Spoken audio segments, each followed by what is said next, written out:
14 সালে যখন অটোমানদেরকে পরাজিত করা হয়েছে, প্রথম ব্রিটেন এবং পশ্চিমাদের সহযোগিতায় তারা এই জায়গা দখল করেছে। আমরা শুধু ইসরায়েলের কথা বলবো তা নয়, আমাদেরকে পুরো পশ্চিমা বিশ্বের এই যে কুফরি, এই শিরক এবং জুলুম এর বিরুদ্ধে কথা বলতে হবে। শুধুমাত্র ইসরায়েলের বিরুদ্ধে আমাদের যুদ্ধ নয়, বরং প্রত্যেক জালেম সম্প্রদায়ের বিরুদ্ধে আমাদের যুদ্ধ।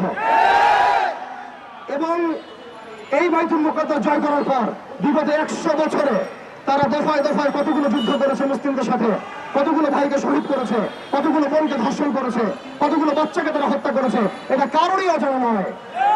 তবুও কেন জানি আমরা মুখে গুলি পেটে বসে আছি? কেন জানি আমরা আমাদের ভাইদেরকে সেখানে মরতে ছেড়ে দিয়েছি?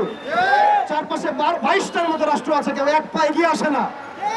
আমাদের ভাইরা রক্তাক্ত হলে তারা প্রাণ ধরাতে চায়। আপনি রক্তের বদলে রক্ত কেন ছড়ান না? বাইতুল মুকাদ্দাস বিজয় করার জন্য সশস্ত্র জিহাদ ফি সাবিলিল্লাহ ছাড়া আমাদের সামনে কোনো রাস্তা খোলা নাই।